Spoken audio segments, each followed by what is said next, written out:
इसीलिए इनकी ओर हम आपको नहीं ले चल रहे हैं। भगवान के विषय में जो सबसे बढ़िया अथॉरिटी है, सबसे बड़ी अथॉरिटी, वो है वेद, जहां डाउट का कोई प्रश्न नहीं, क्योंकि ये वेद अपौरुषेय हैं, अनादि हैं। जब से भगवान तब से वेद। मैंने एक दिन पहले भी आपको ये बात बताई थी थोड़ी डिटेल में। वेदो नारायण साक्षात, साक्षात भगवान का स्वरूप है वेद। और निःश्वसितमस्य वेदाः, वेद कहता है कि भगवान की श्वास से ही ये वेद प्रकट हुए। जाकी सहज श्वास श्रुतिचारी, रामायण। तो खाली प्रकट होते हैं वेद भगवान की श्वास से, नए नहीं बनते। जब सृष्टि होती है तो वेद प्रकट होते हैं, अब महाप्रलय में फिर भगवान के अंदर लीन हो जाते हैं, जैसे सृष्टि भगवान के अंदर लीन हो जाती है। तो ये अनादि है वेद, अनादि निधना वेदाः। इसलिए मैंने आपको एक दिन बताया था कि विश्व के बड़े बड़े जो फिलोसफर्स हुए हैं पाश्चात्य देशों में भी, उन्होंने भी कहा है कि वेद जैसी फिलॉसफी दुनिया में कहीं नहीं है। सबने घुटने टेके हैं वेद के आगे। तो वेदों से भगवान के बारे में सबसे बढ़िया बात पता चलेगी, सही सही बात चलेगी। क्योंकि भाई देखो, किसी के बारे में अगर हमको पता लगाना है तो वो व्यक्ति स्वयं अपने बारे में सब कुछ जानता है, सही सही बात। दूसरे व्यक्ति से हम पूछेंगे तो हो सकता है अटकल पच्चू भी कुछ बोल रहा हो। किसी के बारे में सही सही ज्ञान तो उस व्यक्ति को स्वयं होगा ना। तो ये वेद भगवान के वाक्य हैं, इसीलिए भगवान ने अपने बारे में क्या कहा है ये सबसे बड़ी अथॉरिटी होगी। इसलिए वेदों की तरफ हम चलते हैं, वेदों में चलते हैं, वहां से पता लगाएंगे कि भगवान के ज्ञान के विषय में वेद क्या कहता है। लेकिन आप लोग सोच सकते हैं कि भाई अभी तो आप कह रही थी कि ग्रंथों को कोई पढ़ के अपने आप नहीं समझ सकता, तो ये वेदों शास्त्रों से आप कैसे बताएंगी? हाँ, वेदों से भी बताऊंगी, फिर अन्य ग्रंथों से भी आपको बताऊंगी। सनातन धर्म के सब ग्रंथ वेदों के अनुसार चलते हैं, इसलिए सबका वही महत्व है जो वेद का है। लेकिन आप कैसे बताएंगी? हाँ, क्योंकि देखिए वेद में ही ऐसा लिखा हुआ है, आचार्यवान पुरुषो ही वेद, यानी वास्तविक महापुरुष के द्वारा ही वेदों का अर्थ समझ में आएगा। ना वेद विन्मनुते तम बृहंतम, ऐसा भी लिखा है भगवान ने कि जो वेद को नहीं जानता वो भगवान को नहीं जान सकता।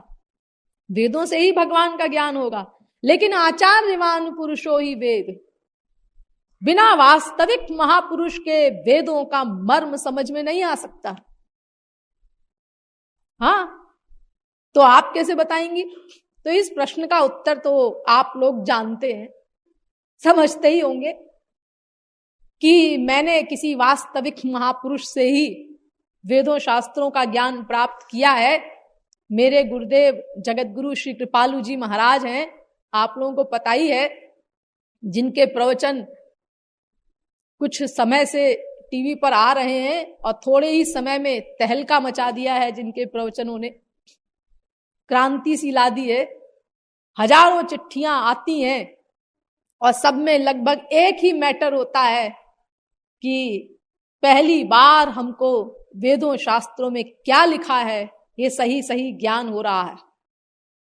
सैकड़ों तो ऐसा भी लिखते हैं, तमाम चिट्ठियां तो मैंने स्वयं पढ़ी हैं, इसीलिए मुझे पता है। क्योंकि श्री महाराज जी तो इन बातों पर ध्यान देते नहीं, प्रशंसा की बातों पर। महापुरुषों के लिए तो निंदा स्तुति उभय सम, ममता मम पद कंज, वो तो कभी एक शब्द भी नहीं बोलते, फाड़ के फेंक देते हैं। लेकिन कई बार जब श्री महाराज जी स्वयं नहीं पढ़ पाते तो हम लोग कभी पढ़ लेते हैं, या ऐसे ही मान लो मिल गई साबुत चिट्ठी, देखें भाई महाराज जी का प्रवचन सुनने वालों ने क्या लिखा है। तो ऐसी बहुत सी चिट्ठियां मैंने स्वयं पढ़ी हैं और लगभग सभी में ये बात लिखी हुई थी कि पहली बार हमें वेदों शास्त्रों का सही ज्ञान मिला। और तमाम नाम भी कई चिट्ठियों में थे, वो नाम तो मैं आपको नहीं बताऊंगी कि ये जो बड़े बड़े लोग हैं जिनका बड़ा दुनिया में नाम है प्रवचन देने वाले, इनको तो जाकर के आपका शिष्यत्व ग्रहण करके पहले सही ज्ञान प्राप्त करना चाहिए, बाद में प्रवचन देना चाहिए। तो ऐसे जगत गुरु श्री कृपालु जी महाराज मेरे गुरुदेव हैं, उन्होंने ही मुझे ये सारी शिक्षा दी है। ये मेरा अपना तो कोई ज्ञानवान कुछ है नहीं। हाँ, एक एक वाक्य जो कुछ भी मैंने बोला है या बोलूंगी, ये सब गुरु मुख से ही मैंने सुना है, वही आपको बता रही हूं। इसीलिए अगर आपको सही राय लगे मेरी तो आप मान लीजिएगा, और न लगे आपको सही राय तो कोई जबरदस्ती तो है नहीं कि आप हमारी बात माने। सुनहु करहु जो तुम्हीं सोहाई, अगर न पसंद आए तो मानसिक रूप से मन ही मन हमको वापस कर दीजिएगा, परेशान होने की जरूरत नहीं। हाँ, तो चलिए वेद क्या कहता है पता लगाते हैं। हाँ वेद जी महाराज बताइए, भगवान क्या है, कैसा है, कितना है, इत्यादि। तो वेद कहता है यस्या मतम तस्य मतम, मतम यस्य न वेदसः, अविज्ञातम विजानताम, विज्ञात मविजानताम। अर्थात जो ये जानता है कि भगवान जानने का विषय है, उसके समान कोई अनजान नहीं हो सकता। लो, वेदों से ज्ञान प्राप्त करना था भगवान का, और वेद कहता है कि जो ये समझता है कि भगवान को समझा जा सकता है, उसके समान कोई नासमझ नहीं हो सकता। आप कैसे जानेंगे हम भगवान को? यदि मन्य से सुवेदेति दभ्रमेवापि नूनम त्वम वेत्थ ब्रह्मणो रूपम, केनोपनिषद। ये भी यही कहता है मंत्र, जो ये समझता है भगवान समझा जा सकता है, उसके समान कोई ना समझ नहीं, मूर्ख नहीं, अज्ञानी नहीं। यानी भगवान को कोई नहीं जान सकता। लेकिन अगर भगवान को हम जान नहीं सकते तो इसका मतलब भगवान में कभी हमारा विश्वास भी नहीं हो सकता, और अगर विश्वास नहीं हो सकता तो फिर भगवान से कभी प्रेम भी नहीं हो सकता, और बिना प्रेम के भगवान कभी मिल नहीं सकते। तो इसका मतलब हमें हमारे लक्ष्य की प्राप्ति, आनंद प्राप्ति जो भगवत प्राप्ति से ही होनी है, वो भी कभी नहीं हो सकती। हाँ, अरे भाई, जानना, मानना, प्यार, यही तो क्रम है। पहले हम किसी चीज का ज्ञान प्राप्त करते हैं, फिर उसमें विश्वास होता है, फिर उससे प्रेम होता है, एक साथ होता है माना, लेकिन सबसे पहले ज्ञान तो जरूरी है। देखिए, एक ऑफिसर था, तो उसका कोई एक चपरासी था, नौकर साथ में रहता था, उसके घर का सब काम वाम करता था। तो एक बार ऑफिसर गया हुआ था ऑफिस, तो पीछे से एक महात्मा आए, वहां पर बाबा जी आए, और उन्होंने उस चपरासी से कहा कि ए गृहस्थ, मुझे भूख लगी है, मुझे भोजन करा दे, मैं तुझको पारस पत्थर दूंगा। अब वो बेपढ़ा लिखा गांव का गंवार, वो क्या जाने पारस क्या होता है, लेकिन भाई इतना आइडिया उसको था कि पारस नाम की कोई अच्छी चीज होती है। तो उसने कहा महात्मा है, खिला दो, खाना खिलाने में क्या है। खिला दिया खाना, महात्मा जी ने पारस दे दिया। तो नौकर ने सोचा मैं क्या करूंगा, पारस का गरीब आदमी, ये साहब को दे दूंगा तो वो ड्राइंग रूम में सजा के रखेंगे, तो अपन से भी खुश हो जाएंगे, तो नौकरी हमारी बरकरार रहेगी। तो शाम को जब साहब आए ऑफिस से, तो उसने मेज पे ले जाके वो पत्थर रख दिया। अब आप लोग जब कभी ऑफिस से आते हैं और सब चीजें ठीक ठाक मिले तब तो ठीक, वरना फिर कभी बीवी पे बरस रहे हैं, कभी बच्चों पे बरस रहे हैं। हाँ, इतने घंटे काम किया, 8 घंटा, दिमाग खराब हो गया, यानी जैसे कोई पागल हो गया हो, ऐसा हालत हो जाती है लोगों की जब ऑफिस से लौटते हैं। सब ठीक ठाक मिलना चाहिए। तो साहब बैठे मेज पर, कुर्सी पर, कि भाई चाय आएगी, रोज चाय पीते थे वहां बैठ के, और ये पहले पत्थर रख दिया उसने। मैंने कहा ये क्या रखा है, चाय ला। हाँ साहब लाता हूं। वो ऐसा है साहब कि वो एक महात्मा जी आए थे, बाबा जी, तो उन्होंने कहा कि खाना खिला दो तो मैं पारस दूंगा, तो मैंने उनको खाना खिला दिया, तो उन्होंने मुझे पारस दे दिया। ये वही पारस है, बेवकूफ कहीं का, पारस है। अरे तुझे इतनी अकल नहीं है कि जिसके पास पारस होगा वो 2 रोटी के लिए भीख मांगेगा, मूर्ख कहीं का। और उठा करके गुस्से में पारस को फेंक दिया साहब ने। यानी देखो, जाना कि ये पारस नहीं है, तो माना कि पारस नहीं है, उससे वैराग्य हो गया, फेंक दिया उठाकर। अब सामने बाई चांस वो एक लोहे की सिटकनी से टकराया, वो तुरंत सोने की हो गई। पारस लोहे को सोना बनाता है ना। मैंने देखा अरे ये तो वास्तव में पारस है। दौड़ के गया साहब, दूसरे लोहे की चीज से छुआया, तीसरी से, चौथी से, सब सोना बनता गया। आप खुशी से नाचने लगा, पागल हो गया। अरे अब क्या है, अब तुम दुनिया में सबसे बड़े आदमी बन जाएंगे, अब क्या नौकरी वोकरी की जरूरत है, चले जाएंगे कहीं भिलाई स्टील प्लांट में, राउरकेला स्टील प्लांट में, कहीं भी छुआ देंगे, सब सोना ही सोना हो जाएगा। अरे रेल पटरियों पे छुआ देंगे, सारी इंडिया में सोना ही सोना हो जाएगा। हाँ, पूरे देश की गरीबी दूर हो जाएगी। बड़ा विभोर है। और तुरंत उसको ले जाकर के लॉकर में बंद कर दिया। देखो ये वही तो चीज है जिसको उठा करके फेंक दिया था उसने गुस्से में। हाँ, तो अब क्या खास बात हो गई इसमें? अरे वस्तु भी वही है, आदमी भी वही है, दृष्टि भी वही है, तो अब उससे इतना प्यार कैसे हो गया कि उठा करके उसको और तिजोरी में बंद कर दिया? हाँ, पहले जाना नहीं था कि ये क्या है, इसलिए माना नहीं था, इसीलिए प्रेम नहीं किया, प्यार नहीं हुआ उससे। अब जब देखा कि हाँ ये वास्तव में पारस है, तो माना कि पारस है, तो पारस के से जैसे प्यार होना चाहिए वो उसको प्यार हो गया, और पागल हो रहा है खुशी से। तो देखो, जाना, माना, प्यार, ये तीनों चीजें एक साथ होती हैं। ऐसा नहीं कि उसने पहले जाना, पता लग गया उसको, अरे सोना बन गया, ये पारस है, लेकिन चूंकि पहले नहीं माना था पारस, इसीलिए 5 मिनट पहले लगेगा रियलाइज करने में, पारस है, पारस है, पारस है। ऐसा नहीं, जाना कि ये पारस है तो तुरंत माना कि पारस है, उसी समय इमीडिएटली, और तुरंत उससे प्यार हो गया। उसके लिए कोई कीर्तन नहीं करना पड़ा उसको, ये पारस है, पारस है, पारस है, ऐसा नहीं। तो ये तीनों चीजें एक साथ होती हैं, जाना, माना, प्यार। तो इसी प्रकार अगर हम भगवान को जान लें, तो तत्काल मान लें, तो तत्काल भगवान से हमारा प्यार हो जाए, और तत्काल हमें लक्ष्य की प्राप्ति हो जाए, तुरंत, इमीडिएटली।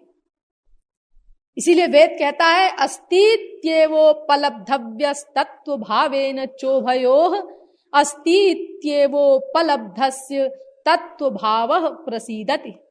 जिस क्षण हमको भगवान का ज्ञान हो जाएगा, उसी क्षण हमें भगवत प्राप्ति हो जाएगी। और ज्ञान नहीं हुआ तो गाड़ी आगे नहीं चलेगी, भगवत प्राप्ति नहीं होगी, क्योंकि बिना जाने तुम्हें विश्वास नहीं होगा, और बिना विश्वास के ईश्वरी जगत में कोई कुछ नहीं पा सकता। We walk by faith not by sight, Bible कहती है। विश्वास के ही सहारे चला जा सकता है ईश्वरी जगत में। By faith and faith alone embrace believing where we cannot prove, Tennyson ने भी कहा। वहां केवल विश्वास का ही सहारा है। भगवान के राज्य में जहां बुद्धि की गति नहीं, वहां केवल विश्वास के आधार पर मनुष्य चल सकता है, और कुछ जरूरत नहीं भगवान को पाने के लिए, केवल विश्वास होना चाहिए बस। और कुछ नहीं चाहता भगवान, कुछ नहीं मांगता, कोई शर्त नहीं उसको पाने के लिए, विश्वास हो जाए बस, तत्काल भगवत प्राप्ति हो जाए। एक बार एक पुजारी जी थे मंदिर के, तो उनके पास एक छोटा सा लड़का रहता था, 8 साल का। तो पुजारी जी मंदिर में तमाम मूर्तियां रखे हुए थे, गणेश जी की भी, शंकर जी की भी, हनुमान जी की भी, राम की भी, कृष्ण की भी, दुर्गा जी की भी, ताकि भाई जिसका जो उपासक हो वो आए, चढ़ावा उढ़ावा चढ़ाए। इसे तमाम मूर्तियां अपना रख रखी थी और अपना रोज भोग वोग लगाते थे, सब पूजा वूजा करते थे, सब करते थे, आरती वारती। तो एक बार उनको जरूरी काम से जाना पड़ा 1 महीने के लिए बाहर। तो उन्होंने इस लड़के को कहा कि देखो मैंने 1 महीने का राशन रख दिया है और तुम रोज देखते ही हो जैसे मैं करता हूं वैसे तुम भी करना, आरती वारती करना, सब कुछ करना और भोजन बना करके इन सबको खिलाना। देखो भूलना मत, अच्छा हाँ कहीं ऐसे ही खा लो कि भूख लगी है खा लिया अपना, ऐसा मत करना, पहले इनको खिलाना और बाद में तुम खाना, समझे। और पंडित जी चले गए। अब उसने बेचारे ने जो है भोजन बनाया जैसे उल्टा सीधा उसको आता था जैसा, और अपना अलग अलग थालियों में परोस के सब मूर्तियों के आगे रख दिया उसने थाली, और उनसे बोला कि खाओ। लेकिन वो क्या खाती मूर्तियां, आप लोग ऐसा ही कहते हैं, पत्थर की मूर्ति भला क्या खाएगी, उसमें भगवान है ये ठीक है, लेकिन हम लोग तो पत्थर मानते हैं ना उसको, इसीलिए ऐसा वाक्य बोलते हैं। तो खाया ही नहीं। तो लड़का कहता है अच्छा पंडित जी चले गए हैं तो तुमको वियोग की फीलिंग हो रही है, मन नहीं लग रहा है तुम लोगों का। अरे घबराने की क्या बात है, दुखी क्यों होते हो, 1 महीने को ही तो गए हैं पंडित जी, 1 महीने बाद आ जाएंगे, और तुम खाना नहीं खाओगे तो कैसे काम चलेगा, शरीर कैसे चलेगा, कमजोरी हो जाएगी। बिल्कुल ऐसे बात कर रहा है वो भगवान से जैसे हम लोग आपस में बैठ करके बात करें साक्षात, इस विश्वास से ऐसे बात कर रहा है। तो खैर नहीं खाया।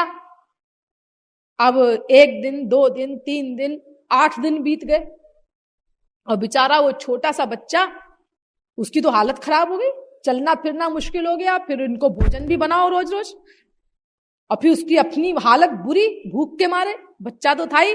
तो सोचने लगा ये क्या मुसीबत मेरे गले पड़ गई, ये क्या जिम्मेदारी दे गए पंडित जी हमको, हाँ खाते नहीं ये लोग।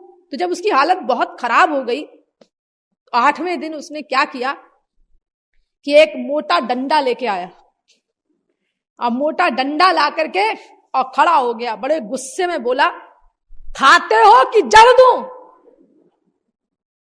तुम लोगों के कारण मेरी मुसीबत हो गई, तुम लोग नहीं खाओगे तो मैं नहीं खा सकता, पंडित जी को पता चलेगा तो नाराज होंगे, मुझे निकाल देंगे नौकरी से, इसलिए चुपचाप खाओ, अब मैं और अधिक सहन नहीं कर सकता, बहुत हो गया, नहीं खाया तो अभी जड़ता हूं सबके सिर पर मैं। अब जैसे ही ये कहा, सबसे पहले शंकर जी से कहा उसने, उनकी मूर्ति सामने थी, तो जल्दी से शंकर जी निकल के उसी मूर्ति से और गपागप खाने लगे और डंडे की तरफ देखते जा रहे हैं। हाँ अब धीरे धीरे अपना सबके पास सभी निकल के खाने लगे कि अभी हमारी बारी है डंडा पड़ने की। तो अपना जितने वो भगवान थे वो सब अपने अपने स्वरूपों में प्रकट होके और अपना खाने लगे जल्दी जल्दी। अब खाना खत्म हो गया, उनका खाना बंद नहीं हुआ, तो उनका ठहरो अभी और बनाते हैं। तो दूसरा खाना बनाया, बेचारे ने दूसरा खिलाया उनको। तो इस तरह से अपना खाया। अब तो बस उसको तरकीब मिल गई खिलाने की, तो अपना दोनों टाइम खाना बना के और उनको खिलाए। तो धीरे धीरे वो 1 महीने का जो राशन था वो तो खत्म हो गया 1 हफ्ते में ही। उसने कहा अब क्या करें, ये पंडित जी के भगवान लोग खाते बहुत हैं अब खाना तो सब खत्म हो गया, हम करें क्या। तो बेचारा गया अपना अंसारी के यहाँ, दुकानदार के यहाँ, जो अनाज की दुकान थी, और वहां से सब कुछ उधार लेके आया कि भाई पंडित जी आएंगे तो आप लोगों को पैसा देंगे, हमको आटा दाल चावल सब कुछ चाहिए। तो अपना लेके आया। खैर किसी तरह उसने 3 हफ्ते बिताए, यानी 1 महीना पूरा हो गया। अब पंडित जी आए लौट के, तो पंडित जी ने कहा सब ठीक ठाक था। हाँ पंडित जी वैसे तो कोई परेशानी नहीं हुई, सब ठीक ठाक था, लेकिन उधार बहुत हो गया है। तो पंडित जी बोले उधार हो गया, उधार कैसे हो गया। अरे वो लाना पड़ा ना हमको सब आटा दाल चावल वगैरह सब कुछ। क्यों, मैं तो 1 महीने का रख गया था।